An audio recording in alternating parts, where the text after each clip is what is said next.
I was shocked at what happened to silver's price today. I guess in reality, I shouldn't be all that surprised at what happens to silver's price. It tends to defy all logic, reason, and common sense. But it is down, and it is down pretty hard today, almost 2%. But we're going to find out exactly what happened and why, because everything should lead to silver's price actually going up today, but instead it got smacked down hard.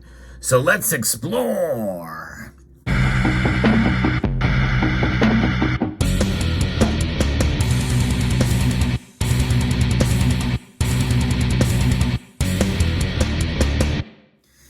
Gold and silver are both down today, mere moments before the markets close. Silver is down just slightly, down only $4.20 to $2,032.10. But silver, on the other hand, is down 1.83%, down 42 cents as I record this video to $22.59.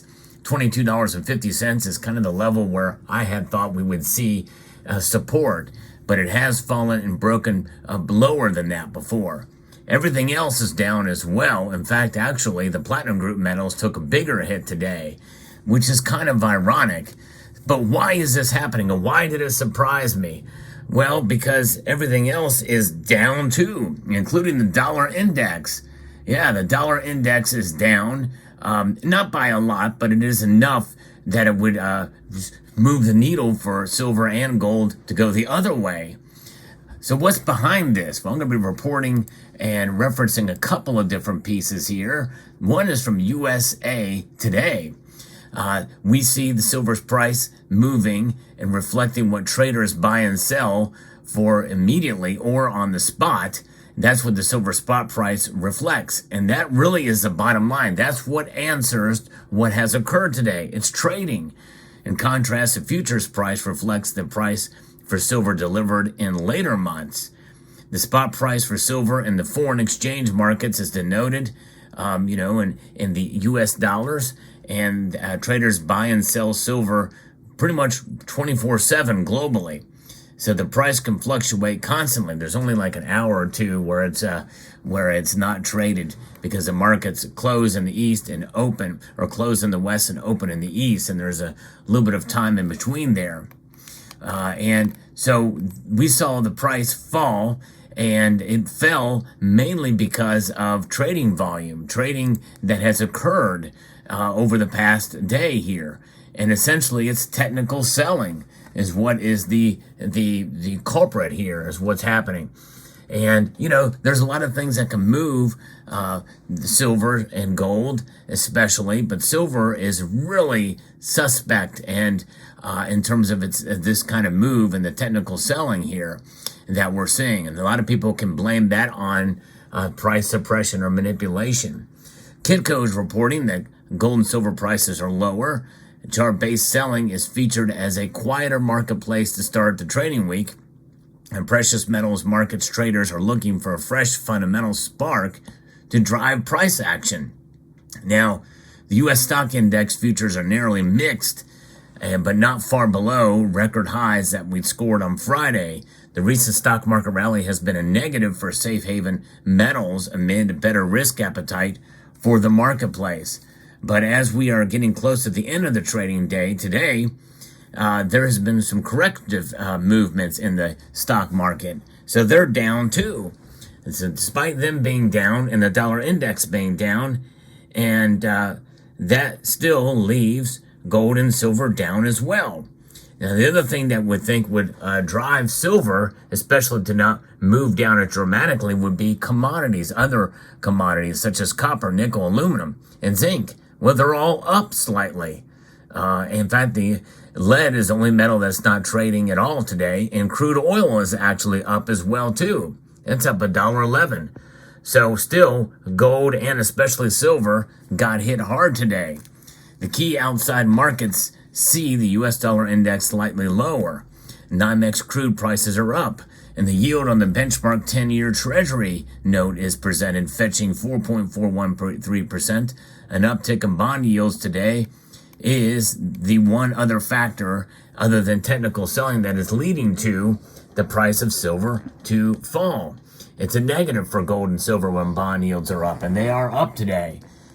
So there is that. Now, April gold futures bears have the slight overall near-term technical advantage. Prices for 3-year, month-old downtrend on the daily chart. Bulls' next upside price objective is to produce a close above solid resistance at the February high for gold at 2,083, if looking at gold there. And first resistance that we see today is at $2,046. And there is the price objective near term is pushing prices below solid technical support at $2,000 an ounce. On my live stream yesterday, I asked the viewers what they thought gold's prices were going to be if they were going to fall below $2,000. Slightly more than half have suggested that we may see gold prices fall below $2,000 an ounce. And I'm going to let you know, I want you to know what you think down in the comment section below for gold. Silver, on the other hand, is not. It's a little bit different world there. The March silver futures bears have the overall near-term technical advantage there. So it's more of a bearish market, at least in the short term here, before the Federal Reserve raises or lowers rates. Silver Bull's next upside price objective is closing prices above solid technical resistance at the February high of $23.56. The next downside price objective for the bears is closing prices below solid support at the February low of $21.97. That's the lowest it's been this year. We may see more and more push down to get it below that level again, and but we still have a little bit of room to go before there, because the first resistance is seen at $23 and then at $23.20, and then the support is now at $22.40 and then at $22. And I think $22 is a pretty solid floor for silver. Will that hold? It's anybody's guess, really. This is why today's move kind of surprised me a bit. It kind of shocked me. I can't believe really that it happened, considering the dollar index and everything else that other than what we saw with the bond yields. So we'll see. We'll see how this plays out. But nonetheless, that is where we are at with silver. It is hard to say what can move it from one day to the next. Right now, it's technical selling. Now, this is something that many of you are probably shouting at your screen saying, well, this is typically what happens. Slow trading, well, the technicals get involved and there's a lot of selling out there. And if silver is sold, that means that probably there's something behind it, some nefarious principle behind it. And that's where a lot of people get into the speculation that there is indeed price suppression, not just manipulation, but suppression to keep that silver price down. And I think that's probably what you're going to see as interpreted as to what the moves that we're seeing today. The problem with that analysis is that how much can we blame it on suppression and for how long? Are they really that powerful to keep the price down for this long? I don't know. It'd be very interesting to see how this plays out down the road. Does this change the overall fundamentals for silver? No. In fact, even though it is down almost 2% today, it's still above where it was before the pandemic. And adjusted for inflation, we're not doing too bad, especially when you take a look at silver over the course of 5 years, as Silver Heisa pointed out in his recent video, because I believe that it is good to keep a long-term view of silver and what it does for you. And if you go back in time, well, especially to when I poured this piece, this is my very first poured silver bar. And I even did a short about how these silver poured bars, even though they're very nice, they're not very well recognized. Even if you stamp them, it could be somewhat suspect. It may not be quite as liquid, although it is silver, and testing will prove that to be the case. But, silver comes in many different forms, and it also comes with just as much of a variety of premiums, depending on what kind of silver you buy, and depending upon where you buy it.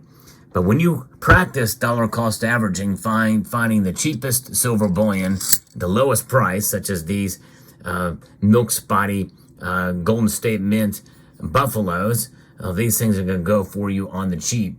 Very low price above spot. typically. And there's where you're going to find and discover your dollar cost averaging working out the best for you if you need to sell it again. And so when you find pieces like this, and you can get them for very near spot, when you go to sell them, you may get them back for under spot. Their spread is going to be narrower, though, than if you were to buy higher premium pieces. And especially the collectible silver. Watch out for that stuff, especially if you need to liquidate in any due course of time. Much more risky. Silver is a risky proposition in and of itself in the short term, and even in some cases in the medium term, and in the long term if you don't buy if you don't time your buys and you don't practice that dollar cost averaging. But it's technical selling as to what led to silver's price dropping today. A little bit surprising because we really have not seen that as a reason for quite a while. So fascinating. But there's your market report for today for silver. Let me know what your thoughts are in the comment section down below. I would like to extend a multitude of gratitude to each and every one of you for taking the time to watch, and to encourage you to please rate, share, comment, and subscribe.